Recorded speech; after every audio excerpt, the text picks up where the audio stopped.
ರಾಮ ಮಂತ್ರವ ಜಪಿಸೋ ಹೇ ಮನುಜ ರಾಮ ಮಂತ್ರವ ಜಪಿಸೋ ಹೇ ಮನುಜ ರಾಮ ಮಂತ್ರವ ಜಪಿಸೋ ಹೇ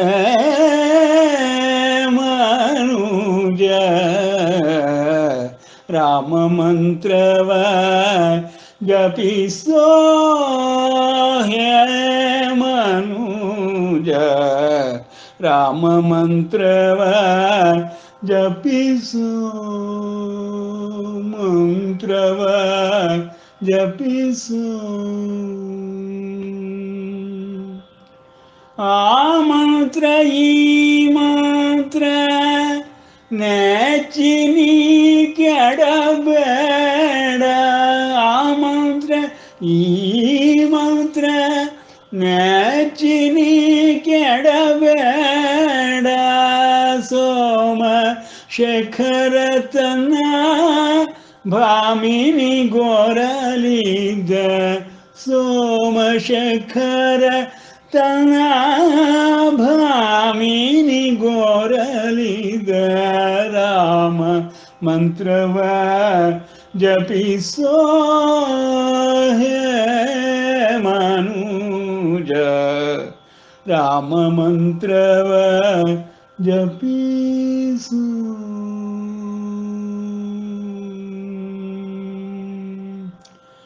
ಸಕಲ ವೇದಗಳಿಗೆ ಸಾರವೆನಿಪ ಮಂತ್ರ ಸಕಲ ವೇದಗಳಿಗೆ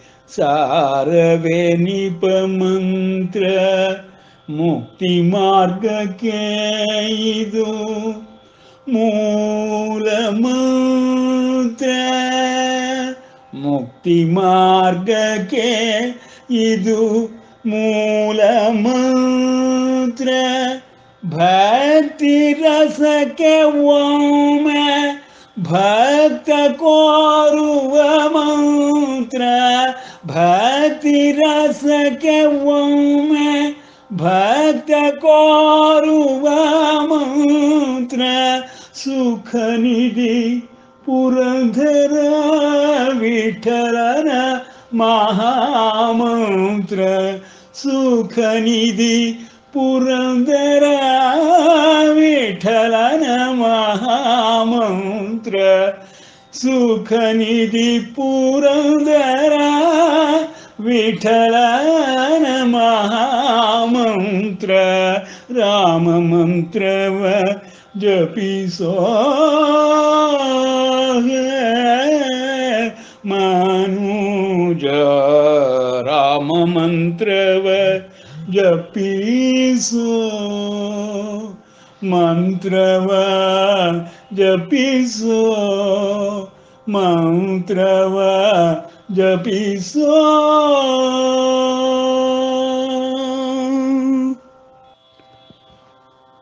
ಶುಕ್ಲಾಂಬರಧರಂ ವಿಷ್ಣುಂ ಶಶಿವರ್ಣಂ ಚತುರ್ಭುಜಂ ಪ್ರಸನ್ನವದನಂ ಧ್ಯಾಯೇತ್ ಸರ್ವವಿಘ್ನೋಪಶಾಂತಯೇ ಅಗಜಾನನ ಪದ್ಮಾರ್ಕಂ ಗಜಾನನಮಹರ್ನಿಶಂ ಅನೇಕದಂತಂ ಭಕ್ತಾನಾಂ ಏಕದಂತಮುಪಾಸ್ಮಹೇ. ನಾವು ಇದುವರೆಗೆ ಗೀತಾಜ್ಞಾನಾಭ್ಯಾಸದ 12ನೇ ಅಧ್ಯಾಯ ಭಕ್ತಿಯೋಗದಲ್ಲಿ 12 ಶ್ಲೋಕಗಳನ್ನು ತಿಳ್ಕೊಳ್ತಾ ಇದ್ದೇವೆ. ಪರಮಾತ್ಮ ವಿಷ್ಣು ಭಾವದಿಂದ ಹೊರಬಂದು ಶ್ರೀಕೃಷ್ಣನಂತೆ ಪ್ರಸನ್ನ ರೂಪಿಯಾಗಿ ಅರ್ಜುನನಿಗೆ ಸಾಂತ್ವನಪಡಿಸಿ ವಿಶ್ವರೂಪ ದರ್ಶನದಿಂದ ಭಯಭೀತನಾಗಿದ್ದಂತಹ ಅರ್ಜುನನಿಗೆ ಭಯವನ್ನು ಹೋಗಲಾಡಿಸಿ ಇಂತಹ ಲೋಕಮಹೇಶ್ವರನಾದಂತಹ ವಿಶ್ವಾತ್ಮನಾದ ಮಹಾವಿಷ್ಣುವಿನಲ್ಲಿ ಭಕ್ತಿಯನ್ನು ಹೇಗೆ ಮಾಡಬೇಕು ಎಂಬುದನ್ನು ಭಕ್ತಿಯೋಗದಲ್ಲಿ ತಿಳಿಸಿಕೊಡುತ್ತಾ ಇದ್ದಾನೆ. ಭಕ್ತಿಯೋಗವೇ ಉತ್ತಮವಾದದ್ದಪ್ಪ. ಯಾಕೆಂದರೆ ಅದು ನನ್ನನ್ನು ಹತ್ತಿರಕ್ಕೆ ಕರೆದುಕೊಂಡು ಬರುತ್ತಪ್ಪ, ಭಕ್ತರನ್ನು ಹತ್ತಿರಕ್ಕೆ ಕರ್ಕೊಂಡು ಬರುತ್ತಪ್ಪ. ನನ್ನ ಮತ್ತು ಭಕ್ತನ ಸಂಬಂಧ ಲೋಕಕ್ಕೆ ತಿಳಿದಿರುವ ವಿಷಯ, ಅತ್ಯುತ್ತಮವಾದದ್ದಪ್ಪ. ನಾನು ಭಕ್ತಿ ವಶನಾಗಿರ್ತೇನೆ, ಭಕ್ತನ ವಶದಲ್ಲಿರ್ತೇನೆ, ಅವನು ಎಲ್ಲಿ ಗಾಯನ ಮಾಡ್ತಾನೋ ಅಲ್ಲಿ ನಿಂತಿರ್ತೇನೆ ಅಂತ ಹೇಳೋದ್ರ ಮೂಲಕವಾಗಿ ಭಕ್ತನಿಗೆ ತನ್ನನ್ನೇ ತಾನು ಅರ್ಪಿಸ್ಕೊಂಡ್ಬಿಡ್ತಾನೆ. ಜೊತೆಗೆ ಭಕ್ತರನ್ನು ಕಾಪಾಡುವ ಧರ್ಮಕ್ಕೋಸ್ಕರವಾಗಿ ವ್ಯವಸ್ಥೆಯನ್ನೇ ಮೀರಿ ನಡೆದುಕೊಳ್ತಾನೆ ಪರಮಾತ್ಮ. ಸ್ವಭಾವಜನ್ಯವಾಗಿಯೇ ನಡೀತಿರುವಂತಹ ವ್ಯವಸ್ಥೆಗಳು, ಅದನ್ನು ಮೀರಿ ಭಕ್ತ ಧರ್ಮವನ್ನು ಪರಿಪಾಲಿಸುವುದಕ್ಕೋಸ್ಕರವಾಗಿ ಪರಮಾತ್ಮ ಆ ರೀತಿ ಮಾಡ್ತಾನೆ ಅನ್ನೋದನ್ನು ಹಿಂದಿನ ನೂರಾರು ಕಥೆಗಳಲ್ಲಿ ಕೇಳ್ಕೊಂಡಿದ್ದೇವೆ, ನೋಡಿದ್ದೇವೆ. ಇಲ್ಲಿ ಭಗವಂತ ಭಕ್ತನ ಭಕ್ತಿಯ ಲಕ್ಷಣಗಳನ್ನು ಹೇಳ್ತಾ ಮುಂದುವರಿಸ್ತಾ ಹೇಳ್ತಾ ಇದ್ದಾನೆ. ಶ್ರೇಯೋ ಹಿ ಜ್ಞಾನಮಭ್ಯಾಸಾತ್ ಜ್ಞಾನಾಧ್ಯಾನಂ ವಿಶಿಷ್ಯತೆ ಧ್ಯಾನಾತ್ ಕರ್ಮಫಲತ್ಯಾಗ ತ್ಯಾಗಾತ್ ಶಾಂತಿರನಂತರಂ. ಕರ್ಮಫಲತ್ಯಾಗವೇ ಉತ್ಕೃಷ್ಟವಾದದ್ದು. ಆ ತ್ಯಾಗದಿಂದಲೇ ಶಾಂತಿನೂ ಅದು ಬರುತ್ತಪ್ಪ, ಇಲ್ಲಿ ಹೋದರೆ ಶಾಂತಿಯನ್ನು ಸಿಕ್ಕುವುದಿಲ್ಲಪ್ಪ. ನೋಡಿ, ಇದನ್ನು ಹೇಗೆ ನಾವು ಒಂದು ಉದಾಹರಣೆ ಮೂಲಕ ತಿಳ್ಕೊಳ್ಬೋದು. ನಾರದರು ಭಕ್ತಿ ಸೂತ್ರಗಳು ಅಂತಲೇ ಬರೆದು ಬಿಟ್ಟಿದ್ದಾರೆ. 84 ಸೂತ್ರಗಳನ್ನು ಬರೆದು ಭಕ್ತಿ ಮತ್ತು ಪರಾಭಕ್ತಿ ವಿಷಯವನ್ನು ತಿಳಿಸುತ್ತಾ, ಪರಾಭಕ್ತಿ ಅಂದರೆ ಭಕ್ತಿಗಿಂತ ಶ್ರೇಷ್ಠವಾದದ್ದು ಪರಮಾತ್ಮನಲ್ಲಿ ಮಾಡುವಂತಹ ಪರಾಭಕ್ತಿ, ಅನನ್ಯವಾದಂತಹ ಪರಮಾತ್ಮನ ಸ್ವರೂಪವನ್ನು ತಿಳಿದುಕೊಂಡು ಸತ್ಯಾನ್ವೇಷಣೆಯನ್ನು ಮಾಡಿ ಸತ್ಯರೂಪನಾದ ಪರಮಾತ್ಮನನ್ನು ಸಾಕ್ಷಾತ್ಕರಿಸಿಕೊಳ್ಳುವುದೇ ಪರಭಕ್ತಿಯ ಗುರಿ, ಅಂತಿಮ ಗುರಿ. ಆ ನಾರದರು ಹೇಳಿರುವ ಭಕ್ತಿ ಸೂತ್ರಗಳಲ್ಲಿ 84 ಸೂತ್ರಗಳಲ್ಲಿ 5 ಅಧ್ಯಾಯಗಳನ್ನು ಮಾಡಿ ತಿಳಿಸ್ತಾರೆ. ಮೊದಲು 1ನೆಯ ಸೂತ್ರದಿಂದ 24 ಸೂತ್ರದವರೆಗೆ ಪರಭಕ್ತಿ ಸ್ವರೂಪವನ್ನು ತಿಳಿಸ್ತಾರೆ. ಅಥಾತೋ ಭಕ್ತಿ ವ್ಯಾಖ್ಯಾಸ್ಯಾಮಃ ಅಂತ ಆರಂಭಿಸ್ತಾರೆ. ಸಾತ್ವಸ್ಮಿನ್ ಪರಮ ಪ್ರೇಮರೂಪ ಅಂತ ಹೇಳಿ, ಭಕ್ತಿ ಪರಮ ಪ್ರೇಮ ರೂಪವಾಗಿರುತ್ತಪ್ಪ ಅಂತ ಪರಾಭಕ್ತಿಯ ವಿವರಣೆಯನ್ನು ಕೊಡ್ತಾರೆ. ಅಮೃತ ಸ್ವರೂಪಾಚ ಯಲ್ಲಬ್ಧ್ವಾ ಪುಮಾನ್ ಸಿದ್ಧೋ ಭವತಿ ಅಮೃತೋ ಭವತಿ ತೃಪ್ತೋ ಭವತಿ. ನೋಡಿ, ನಾವು ಧ್ಯಾನ ಯೋಗದಲ್ಲಿ ಹೇಳಬೇಕಾದಾಗ ಹೇಗೆ ಧ್ಯಾನ ಯೋಗವನ್ನು ಅಭ್ಯಾಸ ಮಾಡಿದರೆ ಸಿದ್ಧಿಗಳು ದೊರಕುತ್ತೆ, ಅವನು ಸಿದ್ಧನಾಗ್ತಾನೆ. ಆ ಸಿದ್ಧನಾದ ಮೇಲೆ ಪರಮಾತ್ಮ ಪ್ರಾಪ್ತಿಯೂ ಆಗುತ್ತೆ. ಅಮೃತೋ ಭವತಿ ತೃಪ್ತೋ ಭವತಿ ಅಂತ ನಾರದರು ಹೇಳುವುದರ ಮೂಲಕವಾಗಿ ವಿವರಣೆಯನ್ನು ಕೊಡ್ತಾ ಇದ್ದಾರೆ. ಭಕ್ತಿಯೋಗವು ಧ್ಯಾನ ಯೋಗಕ್ಕೆ ಸಮನಾಗಿಯೇ ಕೆಲಸ ಮಾಡುತ್ತೆ. ಯತ್ ಪ್ರಾಪ್ಯ ನ ಕಿಂಚಿತ್ ವಾಂಛತಿ ನ ಶೋಚತಿ ನ ದ್ವೇಷ್ಟಿ ನ ರಮತೆ ನ ಉತ್ಸಾಹಿ ಭವತಿ.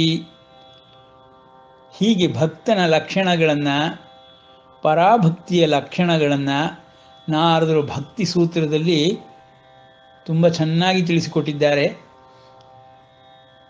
2ನೇ ಅಧ್ಯಾಯದಲ್ಲಿ ಭಕ್ತಿಯ ಮಹಿಮೆಯನ್ನು ತಿಳಿಸ್ಕೊಡ್ತಾರೆ. ಪರಾಭಕ್ತಿಯ ಮಹಿಮೆ ಎಂಥದ್ದು ಅಂತ. 3ನೇ ಅಧ್ಯಾಯದಲ್ಲಿ 17 ಸೂತ್ರಗಳಿಂದ ಭಕ್ತಿಗೆ ಸಾಧನಗಳು ಯಾವ್ಯಾವುದು ಅನ್ನೋದನ್ನೆಲ್ಲ ತಿಳಿಸ್ತಾರೆ. ಅವರೂ ಸಹಿತ ನಾರದ ಭಕ್ತಿ ಸೂತ್ರದಲ್ಲಿ ಸಾಧನಗಳನ್ನು ತಿಳಿಸುವ ಸಂದರ್ಭದಲ್ಲಿ ಕರ್ಮಫಲಂ ತ್ಯಜತಿ, ಯಹ ಕರ್ಮಫಲಂ ತ್ಯಜತಿ ಕರ್ಮಾಣಿ ಸಂನ್ಯಸ್ಯತಿ ತತೋ ನಿರ್ದ್ವಂದ್ವೋ ಭವತಿ ಎಂದು ಹೇಳುವುದರ ಮೂಲಕವಾಗಿ ಪರಮಾತ್ಮ ಹೇಳುತ್ತಿರುವ ಕರ್ಮಫಲತ್ಯಾಗವನ್ನು ನಾರದರು ಭಕ್ತಿ ಸೂತ್ರದಲ್ಲಿ ಹೆಚ್ಚು ಪ್ರಾಧಾನ್ಯತೆಯಿಂದ ವರ್ಣಿಸಿದ್ದಾರೆ. ಪರಾಭಕ್ತಿಯ ಸಾಧನಗಳಲ್ಲಿ ಒಂದು ಎಂದು ಹೇಳ್ತಾ ಇದ್ದಾರೆ. 66ನೇ ಸೂತ್ರದಿಂದ 84ನೇ ಸೂತ್ರದ ತನಕ 18 ಸೂತ್ರಗಳಲ್ಲಿ ಭಕ್ತಿ ಮತ್ತು ಭಕ್ತನ ಲಕ್ಷಣಗಳನ್ನು ತಿಳಿಸ್ತಾರೆ. ಭಕ್ತನ ಮಹಿಮೆಗಳನ್ನು ವರ್ಣಿಸ್ತಾರೆ.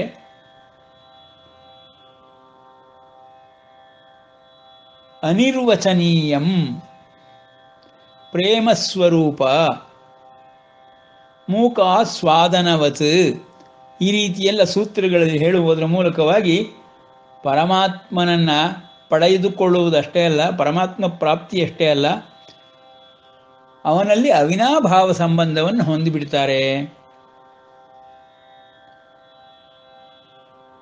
ಅವನ ಭಕ್ತಿ ಎಂಥ ಮಹಿಮೆಯುಳ್ಳದ್ದಾಗ್ಬಿಡುತ್ತೆ ಅಂದರೆ, ಆ ಭಕ್ತ ತಾನು ಹುಟ್ಟಿದಂತಹ ಕುಲವನ್ನೇ ಉದ್ಧಾರ ಮಾಡಿಬಿಡ್ತಾನೆ. ಅವನು ಹುಟ್ಟಿದಂತಹ ಕ್ಷೇತ್ರವನ್ನೇ ಉದ್ಧಾರ ಮಾಡ್ತಾನೆ. ಅವನಿರುವ ದೇಶವನ್ನೆಲ್ಲ ಉದ್ಧಾರ ಮಾಡ್ತಾನೆ. ದೇವತೆಗಳೆಲ್ಲ ತೃಪ್ತರಾಗಿಬಿಡ್ತಾರೆ. ಕಾಲ ಕಾಲಕ್ಕೆ ಎಲ್ಲವೂ ಸರಿಯಾಗಿ ಮಳೆ ಬೆಳೆ ಎಲ್ಲವೂ ಆಗುವುದರ ಮೂಲಕ ಧರ್ಮ ಪ್ರತಿಷ್ಠಾಪನೆಯಾಗಿಬಿಡುತ್ತೆ. ಅಂತಹ ಪರಾಭಕ್ತಿಯನ್ನು ಮಾಡಿ ಪರಮಭಕ್ತನಾಗಬೇಕು. ಅಂತಹ ಪರಮಭಕ್ತನಿಗೆ ಏಕಾಂತಿನೋ ಮುಖ್ಯಾಹ ಅಂದರೆ ಏಕಾಂತ ಭಕ್ತಿ ಮಾಡೋದರಲ್ಲಿ ತಲ್ಲೀನರಾಗ್ಬಿಡ್ತಾರೆ.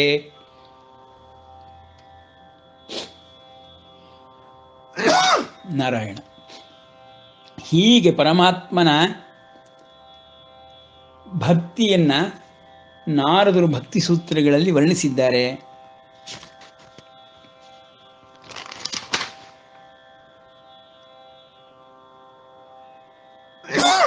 ನಾರಾಯಣ.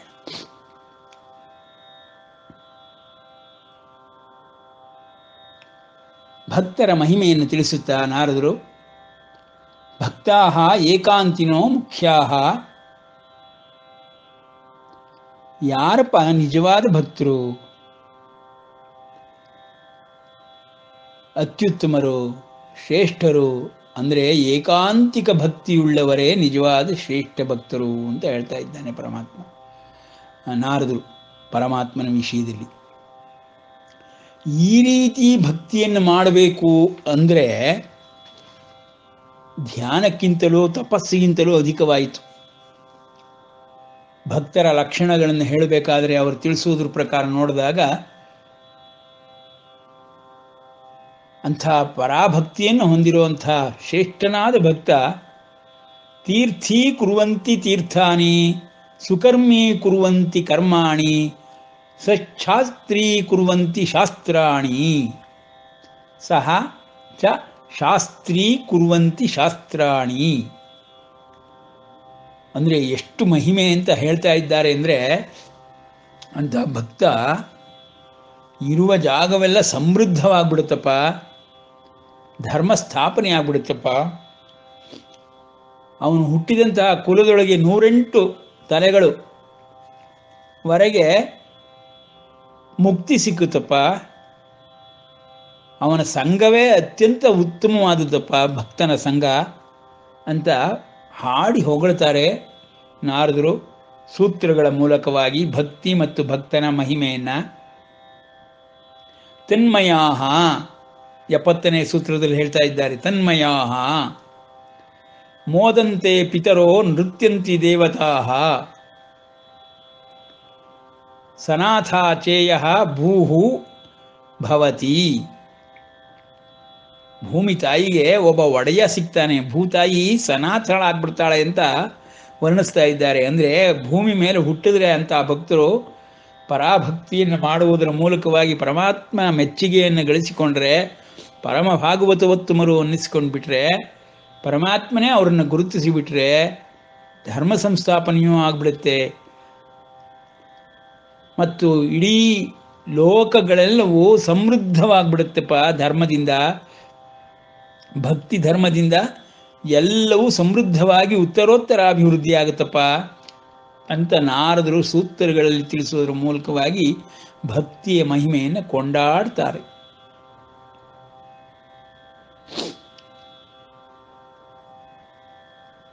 ನೋಡಿ, ದೇವರು ಬಂದು ಎಲ್ಲೆಲ್ಲಿ ನೆಲೆಸ್ತಾನೆ ಅಂದರೆ, ಭಕ್ತರು ಎಲ್ಲೆಲ್ಲಿ ಕರೀತಾರೋ ಅಲ್ಲೆಲ್ಲ ಬಂದು ನೆಲೆಸ್ತಾನೆ. ಭಕ್ತರಿಂದ ಏನಾಗುತ್ತೆ, ಹೊಸ ಪುಣ್ಯ ಸ್ಥಳಗಳೇ ಬಂದ್ಬಿಡುತ್ತೆ. ಹೊಸ ಹೊಸ ಶಾಸ್ತ್ರಗಳು ಸಹಿತ ಜನಿಸುತ್ತವೆ. ಭಕ್ತರ ಮಾತಿಗೆ ಶಾಸ್ತ್ರಕ್ಕೆ ಇರುವಂತೆ ತೂಕ ಇರುತ್ತೆ. ನೋಡಿ, ಇದನ್ನು ನಾವು ಇಹಲೋಕದಲ್ಲಿಯೂ ನೋಡ್ಬೋದು. ಪರಮಾತ್ಮ ಶ್ರೀನಿವಾಸನಾಗಿ ಬಂದು ಪದ್ಮಾವತಿಯನ್ನು ಕಲ್ಯಾಣ ಮಾಡಿಕೊಳ್ತಾನೆ. ಪದ್ಮಾವತಿಯ ಭಕ್ತಿಗೆ ಮೆಚ್ಚಿ ಪರಮಾತ್ಮನೇ ಬಂದು ಕಲ್ಯಾಣವನ್ನು ಮಾಡಿಕೊಂಡು ಈಗ ನೆಲೆಸಿ ತಿರುಮಲದಲ್ಲಿ ನೆಲೆಸಿರುವಂತಹ ಸ್ವಾಮಿಯನ್ನ ಎಂಥ ಪವಿತ್ರ ಕ್ಷೇತ್ರವನ್ನಾಗಿ ಮಾಡಿಬಿಟ್ಟಿದ್ದಾನೆ. ಪದ್ಮಾವತಿಯ ಕಾರಣದಿಂದ ಅದು ದಿವ್ಯ ಕ್ಷೇತ್ರವಾಗಿ ಹೋಯಿತು. ಪುಂಡಲೀಕನ ಕಾರಣದಿಂದ ಪಂಡರಾಪುರ ಹೇಗೆ ದಿವ್ಯ ಕ್ಷೇತ್ರವಾಯಿತು, ಆ ರೀತಿಯಲ್ಲಿ ಭಕ್ತ ಅಂಥವನು ಅಂತ ಪರಾಭಕ್ತಿಯನ್ನು ಮಾಡಿ ಪರಮಾತ್ಮನನ್ನು ಮೆಚ್ಚಿಸಿದರೆ ಭಕ್ತರಿಂದ ಹೊಸ ಹೊಸ ಪುಣ್ಯ ಸ್ಥಳಗಳೇ ಬಂದು ಬಿಡುತ್ತೆ, ಹೊಸ ಹೊಸ ಶಾಸ್ತ್ರಗಳೇ ಜನಿಸಿಬಿಡುತ್ತೆ ಅಂತ ಹೇಳ್ತಾರೆ ನಾರದರು ಭಕ್ತಿ ಸೂತ್ರಗಳಲ್ಲಿ. ಅಂದರೆ ಭಕ್ತಿಯ ಮಹಿಮೆ ಅತ್ಯಂತ ಅಪಾರ ಅಂತ ಹೇಳ್ತಾ ಇದ್ದಾನೆ. ಈ ರೀತಿ ತಿಳಿಸೋದ್ರ ಮೂಲಕವಾಗಿ ನಾವು ಇವುಗಳನ್ನೆಲ್ಲ ಅರ್ಥ ಮಾಡಿಕೊಳ್ಳಬಹುದು. ಕರ್ಮಫಲತ್ಯಾಗ ತ್ಯಾಗಾತ್ ಶಾಂತಿ ಅನಂತರಂ, ಅದೇ ಪರಮ ಪ್ರಯೋಜನವಾಗುತ್ತೆ, ಪರಮ ಶಾಂತಿ ಅನ್ನೋದು ಸಿಕ್ಕುತ್ತೆ. ನೋಡಿ, ಕನಕದಾಸರು ಅವರ ಪದದಲ್ಲಿ ಅದೇ ರೀತಿ ಹಾಡಿ ಹೊಗಳಿದ್ದಾರೆ. ಬದುಕಿದೆನು ಬದುಕಿದೆನು ಭವ ಎನಗೆ ಇಂಗಿತು ಅಂತ. ನೋಡಿ, ಅವರೇ ಹೇಳಬೇಕಾದಾಗ ಈ ರೀತಿ ಹೇಳ್ತಾರೆ. ಮುಕ್ತರಾದರು ಎನ್ನ 108 ಕುಲದವರು, ಮುಕ್ತಿ ಮಾರ್ಗಕ್ಕೆ ಯೋಗ್ಯ ನಾನಾದೆನೋ, ಅಕಳಂಕ ಶ್ರೀಹರಿಯ ಭಕುತಿಗೆ ಮಾನವೊಲಿದು, ರುಕ್ಮಿಣಿಯರ ರಸ ಕೈವಶನಾದ ನಿನಗೆ, ಬದುಕಿದೇನು ಬದುಕಿದೇನು ಭವ ಎನಗೆ ಇಂಗಿತು. ಇದು ಭಕ್ತಿಯ ಮಹಿಮೆ. 108 ಕುಲದವರು ಉದ್ಧಾರ ಆಗ್ಬಿಡ್ತಾರಪ್ಪ, ಮುಕ್ತಿಯನ್ನು ಪಡ್ಕೊಂಡ್ಬಿಡ್ತಾರಪ್ಪ. ಒಬ್ಬ ಭಕ್ತ ಜನಿಸಿ ಬಿಟ್ರೆ ಆ ನಾಡೆಲ್ಲ ಉದ್ಧಾರ ಆಗ್ಬಿಡುತ್ತಪ್ಪ ಅಂತ ಭಕ್ತಿಯನ್ನು, ಭಕ್ತನ ಮಹಿಮೆಯನ್ನು ವರ್ಣಿಸುತ್ತಾ ಪರಮಾತ್ಮ ಅದ್ವೇಷ್ಟ ಸರ್ವಭೂತಾನಾಂ ಮೈತ್ರ ಕರುಣ ಏವ ಚ ನಿರ್ಮಮೋ ನಿರಹಂಕಾರಃ ಸಾಮ ದುಃಖ ಸುಖ ಕ್ಷಮೀ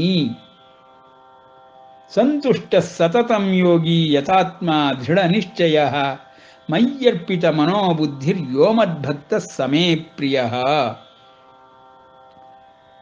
ನೋಡಿ, ಯಾವನು ಸರ್ವ ಪ್ರಾಣಿಗಳನ್ನು ದ್ವೇಷಿಸುವುದಿಲ್ಲವೋ, ಮಿತ್ರಭಾವದಿಂದ ಕೂಡಿರುವನೋ, ಕರುಣೆಯುಳ್ಳವನೋ, ಅಹಂಕಾರ ಮಮಕಾರಗಳಿಲ್ಲದವನೋ, ಸುಖ ದುಃಖಗಳಲ್ಲಿ ಸಮಾನನಾಗಿರುವನೋ, ಕ್ಷಮಾಶೀಲನೋ, ಯಾವಾಗಲೂ ಸಂತುಷ್ಟನೋ, ಯೋಗಿಯೋ, ಯಥಾತ್ಮನೋ, ದೃಢ ನಿಶ್ಚಯನೋ,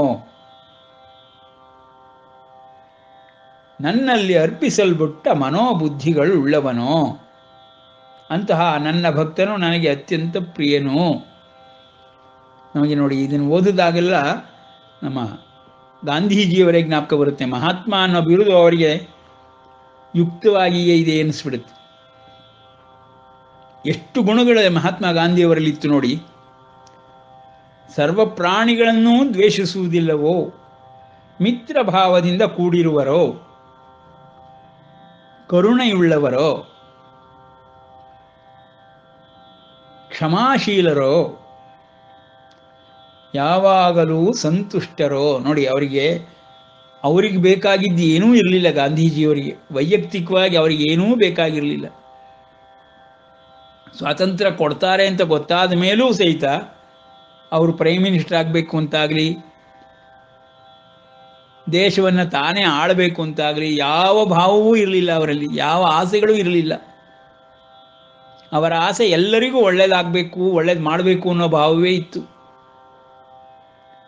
ಆ ಮತ, ಈ ಮತ, ಆ ಧರ್ಮ, ಈ ಧರ್ಮ, ಈ ರೀತಿ ಅವರು ನೋಡ್ತಾನೆ ಇರಲಿಲ್ಲ. ಎಲ್ಲರಿಗೂ ಒಳ್ಳೇದಾಗಬೇಕು. ಸತ್ಯ ಅಹಿಂಸೆಗಳನ್ನು ಆರಾಧಿಸ್ತಿದ್ದಂತಹ ಪೂಜ್ಯರು ಅವರಲ್ಲಿ ನೋಡಿ ಎಷ್ಟು ಹೇರಳವಾಗಿ ಈ ಗುಣಗಳೆಲ್ಲ ಇತ್ತು. ಸದಾ ಪ್ರಾರ್ಥನೆಯಲ್ಲಿಯೇ ದಿನನಿತ್ಯವೂ ತೊಡಗುತ್ತಿದ್ದರು. ಪ್ರಾರ್ಥನೆಗೆ ಮಹತ್ವ ಬಂದಿದ್ದು ಗಾಂಧಿಯಿಂದ.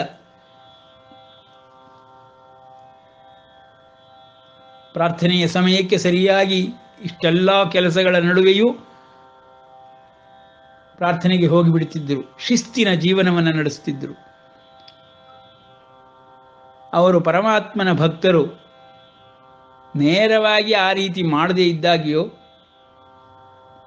ರಾಜಕೀಯದಂತಹ ಕ್ಷೇತ್ರದಲ್ಲಿದ್ದಾಗ್ಯೂ ಸಂತುಷ್ಟರಾಗಿ ಸುಖ ದುಃಖಗಳನ್ನು ಸಮಾನವಾಗಿ ನೋಡ್ತಾ, ನೋಡಿ, ದೇಶಕ್ಕಾಗಿ, ದೇಶದ ಜನಗಳಿಗಾಗಿ ತಾವು ತಮ್ಮ ವೈಯಕ್ತಿಕವಾದ ಸುಖ ದುಃಖಗಳನ್ನು ಬದಿಗೊತ್ತಿ ಸದಾ ಸೆರೆಮನೆ ವಾಸ ಅನುಭವಿಸಿಬಿಟ್ರು.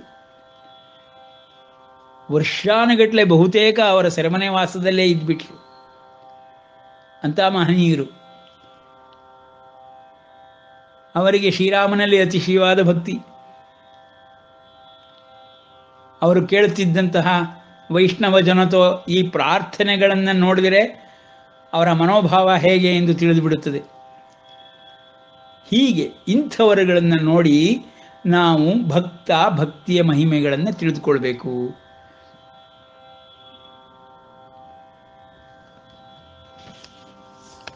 ಪರಮಾತ್ಮ ಮುಂದಿನ ಶ್ಲೋಕದಲ್ಲಿ ಹೇಳ್ತಾ ಇದ್ದಾನೆ, ಯಸ್ಮಾನ್ನೋ ದ್ವಿಜತೆ ಲೋಕೋ ಲೋಕ ಅನ್ನೋ ದ್ವಿಜತೆ ಚಯಃ ಹರ್ಷಾಮರ್ಷ ಭಯೋದ್ವೇಗೈ ಮುಕ್ತೋ ಯಃ ಸಚ ಮೇ ಪ್ರಿಯಃ. ಯಾವನಿಂದ ಜನರು ಉದ್ವೇಗವನ್ನು ಹೊಂದುವುದಿಲ್ಲವೋ, ಯಾವನು ಜನರಿಂದ ಉದ್ವೇಗವನ್ನು ಹೊಂದುವುದಿಲ್ಲವೋ, ಮತ್ತು ಯಾವನಿಗೆ ಹರ್ಷ, ಅಸಹನೆ, ಭಯ, ಉದ್ವೇಗ ಇವುಗಳು ಇಲ್ಲವೋ ಅವನು ನನಗೆ ಅತ್ಯಂತ ಪ್ರಿಯನು. ನೋಡಿ, ಒಂದೊಂದು ಗುಣ ಇದ್ರೆ ಸಾಕು ಭಗವಂತನನ್ನು ಮೆಚ್ಚಿಸಬಹುದು.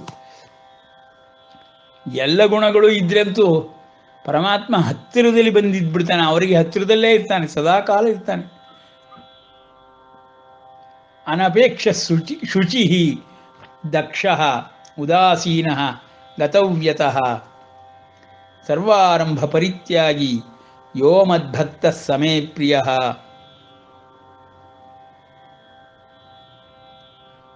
ಯಾವ ನನ್ನ ಭಕ್ತನೋ ಅಪೇಕ್ಷಾ ಶೂನ್ಯನೋ, ಶುಚಿಯಾಗಿರುವನೋ, ಸಮರ್ಥನೋ, ಉದಾಸೀನನೋ. ಯಾವುದರಲ್ಲಿ ಉದಾಸೀನ? ಫಲಗಳು ಬೇಕು ಅನ್ನೋದರಲ್ಲಿ ಅವನಿಗೆ ಆಸಕ್ತಿ ಇರೋದಿಲ್ಲ. ಕರ್ಮಫಲಗಳಲ್ಲಿ ಆಸಕ್ತಿ ಇಲ್ಲದೆ ಇರೋನು ಉದಾಸೀನನಾಗಿರ್ತಾನೆ. ವ್ಯಥೆ ಇಲ್ಲದವನೋ, ಸರ್ವಕರ್ಮ ಪರಿತ್ಯಾಗಿಯೋ ಅವನು ನನಗೆ ಅತ್ಯಂತ ಪ್ರಿಯನು. ನೋಡಿ, ಸರ್ವಾರಂಭ ಪರಿತ್ಯಾಗಿ ಅಂದಕ್ಷಣನೇ ನಮಗೆ ಭರ್ತೃಹರಿಯ ನೀತಿ ಶತಕ ಜ್ಞಾಪಕ ಬಂದ್ಬಿಡುತ್ತೆ. ಆರಭ್ಯತೆ ವಿಘ್ನ ಭಯೇನ ಖಲು ನೀಚೈ.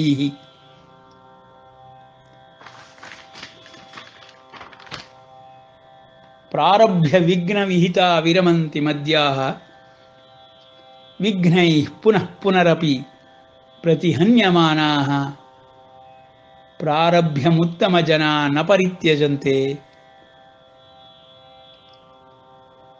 ಕಷ್ಟ ಕೆಲಸ ವಿಘ್ನಗಳು ಬರುತ್ತೆ ಅನ್ನೋ ಕಾರಣದಿಂದ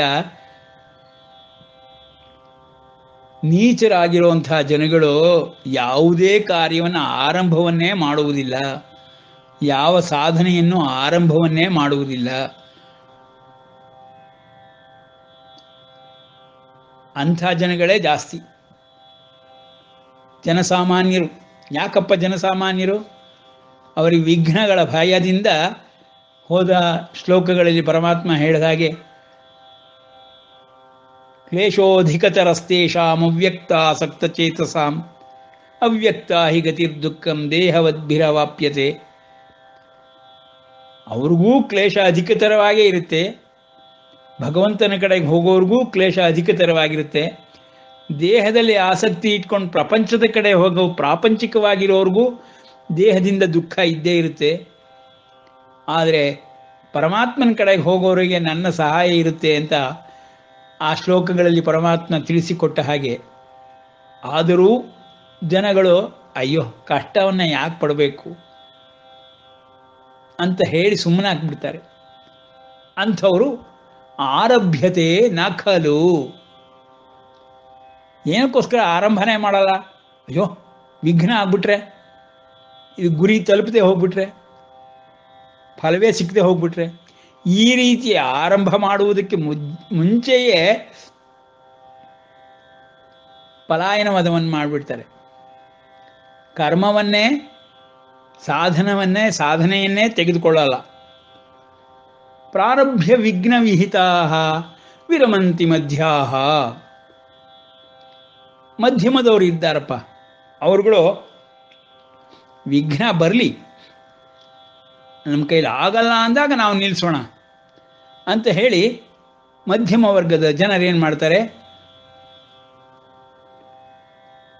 ಪ್ರಾರಭ್ಯ ವಿಘ್ನ ವಿಹತ ವಿರಮಂತಿ, ಮಧ್ಯದಲ್ಲೇ ಬಿಟ್ಬಿಡ್ತಾರೆ, ಗುರಿನ ತಲುಪೋದೇ ಇಲ್ಲ.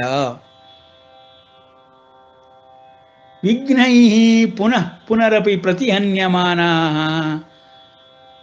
ನೋಡಿ, ಗಾಂಧಿಯವರನ್ನ ಜ್ಞಾಪಿಸ್ಕೊಳ್ಬೇಕು. ವಿಘ್ನೈ, ವಿಘ್ನಗಳಿಂದ ಪುನಃ ಪುನಃ ಮತ್ತೆ ಮತ್ತೆ ಪ್ರತಿಹನ್ಯಮಾನಾ,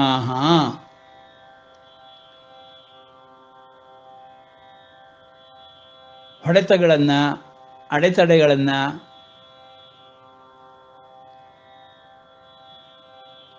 ಅನುಭವಿಸಿದಂತಹ ಮಹಾತ್ಮರುಗಳು ದೃಢ ವ್ರತರಾಗಿರ್ತಾರೆ, ದೃಢ ನಿಶ್ಚಯವ ಇಟ್ಕೊಂಡಿರ್ತಾರೆ. ಹೋದ ಶ್ಲೋಕದಲ್ಲಿ ಪರಮಾತ್ಮ ಹೇಳಿದ ನೋಡಿ, ದೃಢವ್ರತರು ಅಂಥವ್ರು ನನಗಿಷ್ಟ.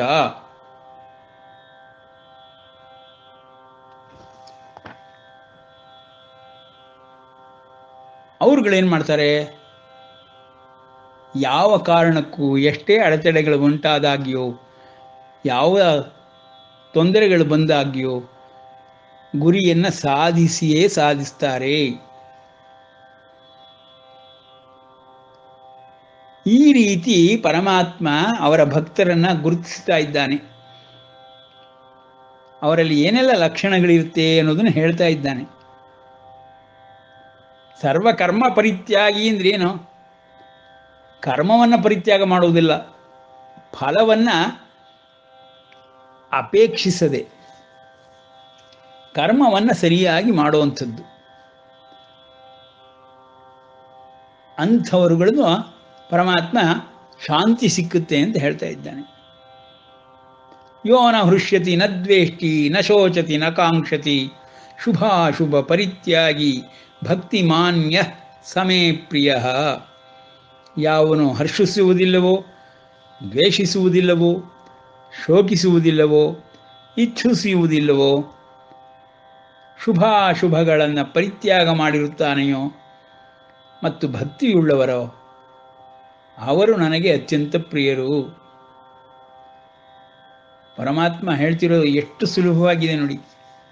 ಒಂದು ಗುಣವನ್ನು ನಾವು ಅಳವಡಿಸ್ಕೊಂಡ್ರೂ ಸಾಕು, ಅವನನ್ನು ಮೆಚ್ಚಿಸಬಹುದು. ಅದನ್ನು ಮಾಡಿದರೆ, ನಾವು ಅವನ ಬಗ್ಗೆ ಚಿಂತೆಯನ್ನೇ ಮಾಡಿದರೆ, ಅವನ ಅಸ್ತಿತ್ವವನ್ನೇ ಅರಿತುಕೊಳ್ಳದೆ ಪ್ರಾಪಂಚಿಕ ವಿಷಯಗಳಲ್ಲಿ ಮುಳುಗಿ ಹೋಗ್ತೇವೆ. ಸಮಶತ್ರೌ ಚ ಮಿತ್ರೇ ಚ ತಥಾ ಮಾನಾಪಮಾನಯೋ ಶೀತೋಷ್ಣ ಸುಖ ದುಃಖೇಶು ಸಮಃ ಸಂಗ ವಿವರ್ಜಿತಃ. ತುಲ್ಯ ನಿಂದಾಸ್ತುತಿರ್ಮೌನಿ ಸಂತುಷ್ಟೋ ಯೇನ ಕೇನಚಿತ್ ಅನಿಕೇತ ಸ್ಥಿರಮತಿರ್ ಭಕ್ತಿಮಾನ್ ಮೇ ಪ್ರಿಯೋ ನರಃ. ನೋಡಿ, ಶತ್ರು ಮಿತ್ರರಲ್ಲಿ ಸಮಬುದ್ಧಿಯುಳ್ಳವನು. ಸಮಶತ್ರೌ ಚ ಮಿತ್ರೇ ಚ ತಥಾ ಮಾನಾಪಮಾನಯೋ, ಮಾನಾಪಮಾನಗಳಲ್ಲಿಯೂ, ಶೀತೋಷ್ಣ ಸುಖ ದುಃಖೇಶು, ಶೀತೋಷ್ಣ ಸುಖ ದುಃಖಗಳಲ್ಲಿಯೂ ಸಮನಾಗಿರುವವನು. ಸಂಗ ವಿವರ್ಜಿತ. ನೋಡಿ, ಸತ್ಸಂಗತ್ವೇ ನಿಸ್ಸಂಗತ್ವಂ, ನಿಸ್ಸಂಗತ್ವೇ ನಿರ್ಮೋಹತ್ವಂ. ಸಂಘ ವಿವರ್ಜಿತ ಅಂತ ಇಲ್ಲಿ ಹೇಳ್ತಿರೋದು ಪರಮಾತ್ಮೆ ಯಾವಕ್ಕೆ? ಕೆಟ್ಟವ್ರ ಸಂಘ ಬಿಟ್ಟಿರೋದು ಅಷ್ಟೇ ಅಲ್ಲ, ಸತ್ಸಂಗದಲ್ಲೂ ಮೋಹ ಉತ್ಪತ್ತಿ ಆಗೋಲ್ಲ. ಭಕ್ತರ ಲಕ್ಷಣ ಅದು. ಸತ್ಸಂಗದಲ್ಲಿದ್ದಾಗಿಯೂ ಅವರು ಗುರಿಯನ್ನು ತಲುಪ್ತಾರೆ, ಮತ್ತು ಸಂಘದಲ್ಲಿ ಮೋಹವನ್ನು ಇಟ್ಕೊಳ್ಳಲ್ಲ. ಸತ್ಸಂಗತ್ವೇ ನಿಸ್ಸಂಗತ್ವಂ ಆಚರಿಸಬೇಕು, ಆದಿಶಂಕರರು ತಿಳಿಸಿರೋದು. ಹೀಗಿರ್ತಾರೆ ಭಕ್ತರು. ಸ್ತುತಿ ನಿಂದೆಗಳಲ್ಲಿ ಸಮಭಾವನೆಯುಳ್ಳವರು. ಮೌನಿಯು ಯತ್ಕಿಂಚಿತ್ ಲಾಭದಲ್ಲಿ ಸಂತುಷ್ಟನು. ಅವನಿಗೆ ಎಷ್ಟು ಬೇಕೋ ಅಷ್ಟು ಸಿಕ್ಕಿದ್ರೆ ಸಾಕು. ಅವನು ಒಪ್ಪತ್ತು ಊಟ ಸಿಕ್ಕದೇ ಇದ್ರೂ ಅವನು ಅಷ್ಟರ ಮಟ್ಟಿಗೆ ತಲೆ ಕೆಡಿಸ್ಕೊಳ್ಳೋದಿಲ್ಲ. ಭಕ್ತ ಅನ್ನಿಸ್ಕೊಂಡವನು ನಿದ್ರೆ ಇಲ್ಲದೆ ಇದ್ರೂ ತಲೆ ಕೆಡಿಸ್ಕೊಳ್ಳೋದಿಲ್ಲ. ಸಾಮಾನ್ಯ ಜನರುಗಳಿಗೆ ಊಟ ಮತ್ತು ನಿದ್ರೆಯಲ್ಲಿ ತೊಂದರೆ ಆಯಿತು ಅಂದ್ರೇ ಅವರು ಯಾವುದೇ ಸಾಧಿಸಬೇಕಾದಂತಹ ಕೆಲಸಗಳನ್ನು ಕೈ ಬಿಟ್ಬಿಡ್ತಾರೆ.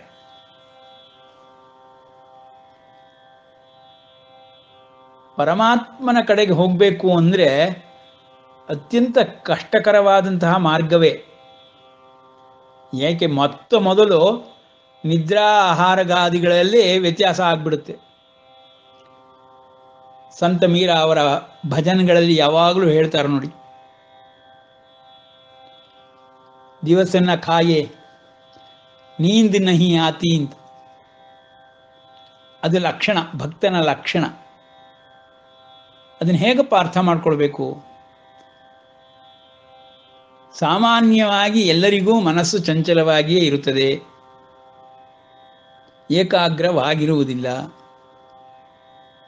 ಚಾರ್ಜ್ಡ್ ಅಂತ ಹೇಳ್ತಾರೆ ನೋಡಿ, ಆ ಥರ ಚಾರ್ಜ್ಡ್ ಮೈಂಡ್ ಎಲ್ಲೆಲ್ಲೋ ಒಮ್ಮೊಮ್ಮೆ ಹೋಗಿ 5-10 ನಿಮಿಷಗಳು, 1-2 ದಿವಸಗಳು ಇದ್ದು ಬಿದ್ದುಬಿಡುತ್ತೆ.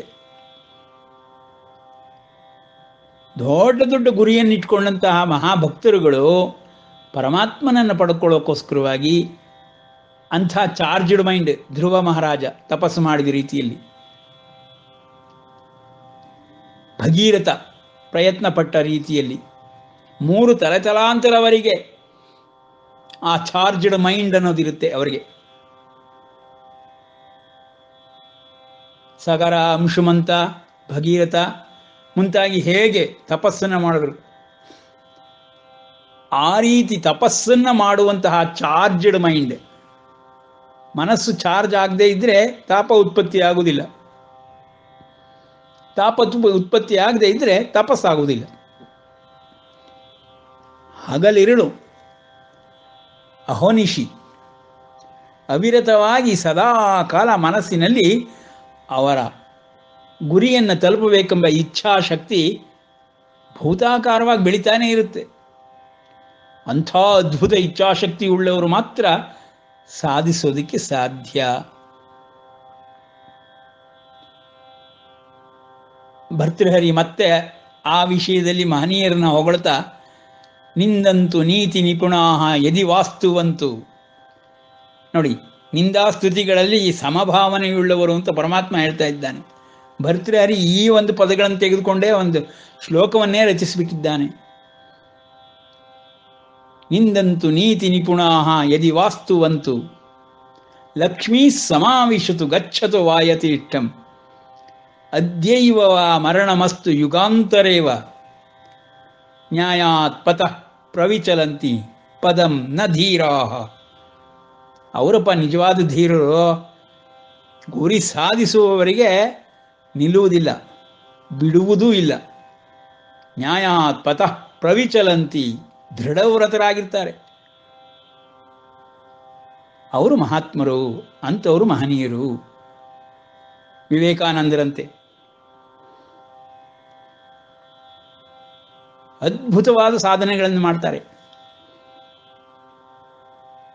ಅಂಥ ಇಚ್ಛಾಶಕ್ತಿ ಬೇಕು. ಭಗವಂತನನ್ನು ನೋಡುವುದಕ್ಕೆ ಭಕ್ತಿ ಮಾಡುವುದು ಎನ್ನುವುದೇ ಅತ್ಯಂತ ಕಷ್ಟಕರವಾದ ಮಾರ್ಗ. ನೋಡಿ, ನಾವು ಮನುಜ ವ್ಯವಸ್ಥೆಯೊಳಗೆ ಅಧಿಕಾರದಲ್ಲಿ ಬಹಳ ಎತ್ತರದಲ್ಲಿರುವಂಥರ ಪ್ರೆಸಿಡೆಂಟು, ಪ್ರೈಮ್ ಮಿನಿಸ್ಟ್ರು ಇಂಥವ್ರನ್ನ ಸಾಮಾನ್ಯ ಜನರು ಹೋಗಿ ನೋಡಬೇಕು ಅಂದ್ರೇ ಮಧ್ಯದಲ್ಲಿ ಆದಷ್ಟು ಅಡೆತಡೆಗಳು ಉಂಟಾಗುತ್ತೆ. ಅಧಿಕಾರವುಳ್ಳಂತಹ ಬಹಳ ಅಧಿಕಾರಿಗಳಿರ್ತಾರೆ, ಹಲವಾರು ಸ್ತರಗಳೇ ಇರುತ್ತೆ. ಆ ಭಕ್ತಿಯೊಂದಕ್ಕೆ ಆಧ್ಯಾತ್ಮದಲ್ಲಿ ಆ ಒಂದು ಶಕ್ತಿ ಇದೆ. ನೇರವಾಗಿ ಭಗವಂತನಿಗೇ ತಲುಪಿಬಿಡುತ್ತೆ ಭಕ್ತಿ ಎಂಬುದು. ಮನಸ್ಸು, ಬುದ್ಧಿ, ಪ್ರಜ್ಞೆಗಳ ಮೂಲಕ ಆತ್ಮನಲ್ಲಿಯೇ ಹೋಗಿ ನೆಲೆ ನಿಂತು ಬಿಡುತ್ತೆ. ಇದು ಆಧ್ಯಾತ್ಮ, ಅದು ಪರಾಭಕ್ತಿ.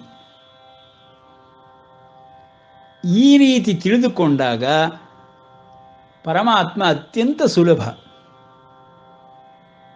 ಮಾರ್ಗ ಎಷ್ಟೇ ಕಷ್ಟವಾಗಿದ್ದರೂ ಪರಮಾತ್ಮನ ಕಾರುಣ್ಯವೆಂಬುದು ಅದನ್ನು ಸುಲಭವಾಗಿ ಮಾಡಿಕೊಳ್ಳುತ್ತದೆ. ಆ ಕಾರಣದಿಂದ ಪರಮಾತ್ಮನಲ್ಲಿ ಭಕ್ತಿಯನ್ನು ಮಾಡಲೇಬೇಕು.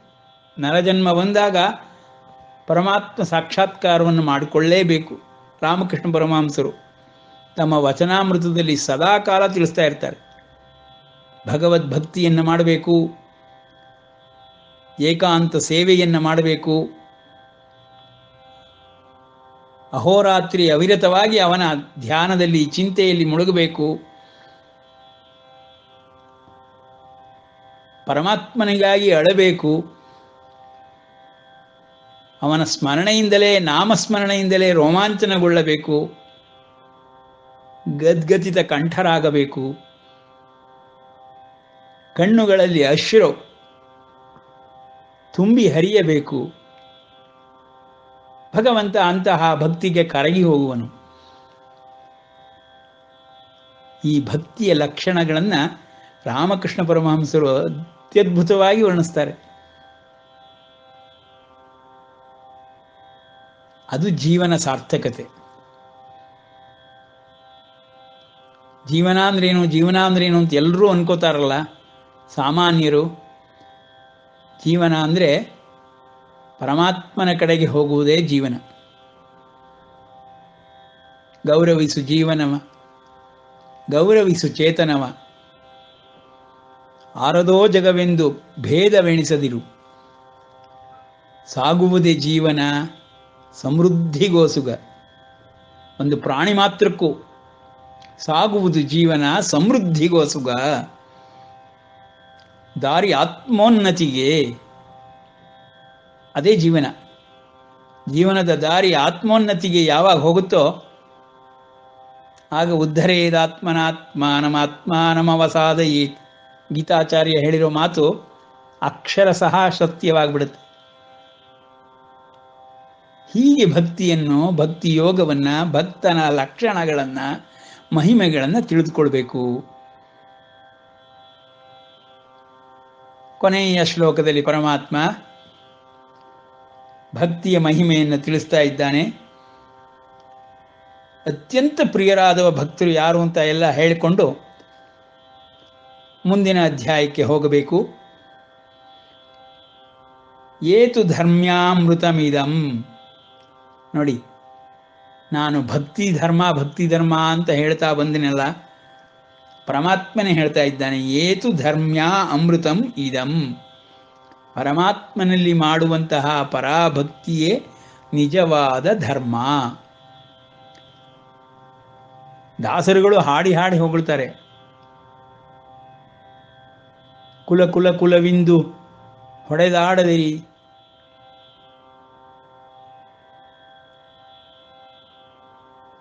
ಕುಲ ಯಾವುದಪ್ಪ ನಿಜವಾಗಿಯೂ? ಕೇಶವನ ಸ್ತೋತ್ರವನ್ನ ಸ್ತುತಿಯನ್ನ ಯಾರು ಮಾಡ್ತಾನೋ ಅವನು ನಿಜವಾದ ಕುಲಜ. ಕನಕದಾಸರು ಹೇಳ್ತಾರೆ ನೋಡಿ, ಭಗವಂತ ಅವನು ಬಿಟ್ಟರೆ ಬೇರೆ ಇಲ್ಲ. ಅವನನ್ನು ಅರಸುವ ಮಾರ್ಗವೇ ಭಕ್ತಿ ಮಾರ್ಗ, ಧ್ಯಾನ ಮಾರ್ಗ, ಯೋಗ ಮಾರ್ಗ. ಸಾಂಖ್ಯದಿಂದ ಹೇಗೆ ಬೇರೆಯಾಗಿ ನೋಡುವಂತ ಪರಮಾತ್ಮ ಹೇಳಿದನೋ ಅದನ್ನು ಯೋಗದಿಂದ ಕೂಡಿಸಬೇಕು. ಯೋಗದಿಂದ ಕೂಡಿಸಿದಾಗ ಜೀವಾತ್ಮ ಪರಮಾತ್ಮನಲ್ಲಿ ಒಂದಾದಾಗ ಜೀವನ ಸಾರ್ಥಕತೆ. ಏತು ಧರ್ಮ್ಯಾಮೃತಮಿದಂ. ನಿಜವಾದ ಧರ್ಮದ ಸಾರ ಇದು ಕಣಪ್ಪ ಅರ್ಜುನ. ಸರ್ವಲೋಕ ಮಹೇಶ್ವರನಾಗಿ ನಾನು ನಿನಗೆ ವಿಶ್ವರೂಪವನ್ನು ತೋರಿಸಿದ್ದೇನೆ. ಅಂತ ಮಹಾವಿಷ್ಣುವಿನಲ್ಲಿ ಅವಿರತವಾದ ಅಹೋನಿಶಿ ಭಕ್ತಿಯನ್ನು ಮಾಡುವುದರ ಮೂಲಕ, ಪರಾಭಕ್ತಿಯನ್ನು ಮಾಡುವುದರ ಮೂಲಕವಾಗಿ ಈ ಮಾತುಗಳನ್ನು ಮನಸ್ಸಿನಲ್ಲಿಟ್ಟುಕೊಂಡು, ಭಕ್ತಿ ಮತ್ತು ಭಕ್ತನ ಲಕ್ಷಣಗಳನ್ನು ಮನಸ್ಸಿನಲ್ಲಿಟ್ಟುಕೊಂಡು ಯಥೋಕ್ತಂ ಪರ್ಯುಪಾಸತೆ, ಸರಿಯಾದ ರೀತಿಯಲ್ಲಿ ಪರಮಾತ್ಮನನ್ನು ಉಪಾಸನೆ ಮಾಡಬೇಕು, ಪರಮ ಪ್ರೇಮವನ್ನು ಮಾಡಬೇಕು ಪರಮಾತ್ಮನಲ್ಲಿ. ಹಿಂದಿನ ಅಧ್ಯಾಯಗಳಲ್ಲಿ ತಿಳಿಸಿದ ಹಾಗೆ ಅವನ ಕಡೆ ಹೋಗ್ಬಿಟ್ರೆ ಅವನು ದುರಾಚಾರಿಯಾಗಿದ್ರೂ ಸದಾಚಾರಿ ಆಗ್ಬಿಡ್ತಾನೆ, ಸರ್ವ ಸದ್ಗುಣಗಳನ್ನು ಪಡೆದುಕೊಂಡ್ಬಿಡ್ತಾನೆ, ಮಹಾತ್ಮನಾಗ್ಬಿಡ್ತಾನೆ. ವಾಸುದೇವಸ್ಯ ವೀರ್ಯೇಣ ವಿಧೃತಾನಿ ಮಹಾತ್ಮನಃ. ಈ ರೀತಿ ಪರಮಾತ್ಮ ಅಭಯಗಳನ್ನು ಕೊಟ್ಟಿದ್ದಾನೆ. ಆದ್ರಿಂದ ಭಕ್ತಿ ಧರ್ಮ ಅನ್ನೋದು, ಆ ಭಕ್ತಿ ಧರ್ಮಕ್ಕಾಗಿ ನಾನು ಅವತಾರ ಎತ್ತುತ್ತಾನೆ ಇರ್ತೀನಪ್ಪ, ನನ್ನನ್ನು ಸೃಷ್ಟಿ ಮಾಡ್ಕೊಳ್ತೇನೆ ಇರ್ತೀನಪ್ಪ.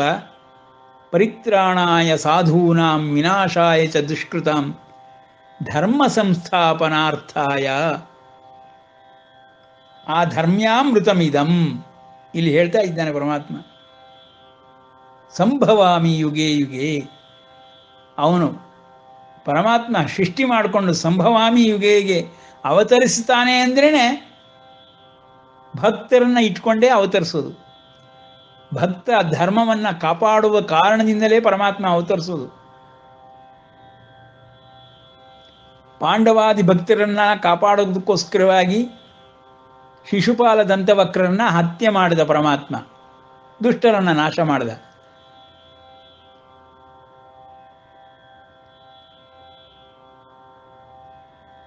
ಪ್ರಹ್ಲಾದನನ್ನು ಕಾಪಾಡುವುದಕ್ಕೋಸ್ಕರವಾಗಿ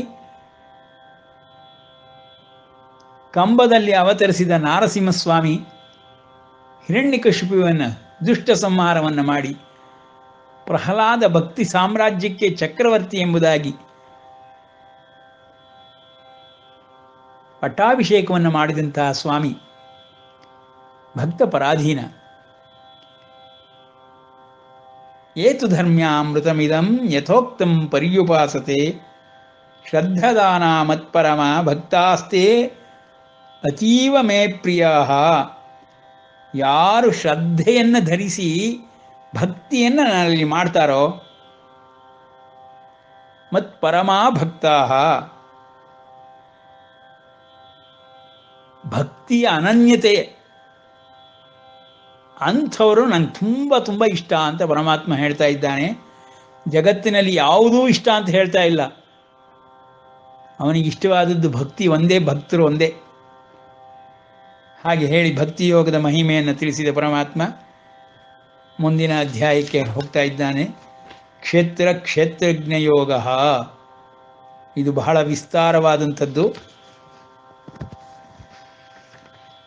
12 ಅಧ್ಯಾಯಗಳಲ್ಲಿ ಮೊದಲ 6 ಅಧ್ಯಾಯಗಳು ಭೂತಾತ್ಮನ ಅಂತರಂಗದ ವಿವರಣೆಯನ್ನು ಕೊಟ್ಟಿದ್ದು, ಇನ್ನಾರು ಅಧ್ಯಾಯಗಳಲ್ಲಿ ವಿಶ್ವಾತ್ಮನ ವಿಶ್ವದೇಹ, ಅದರ ರಚನೆ ಮತ್ತು ಅದರ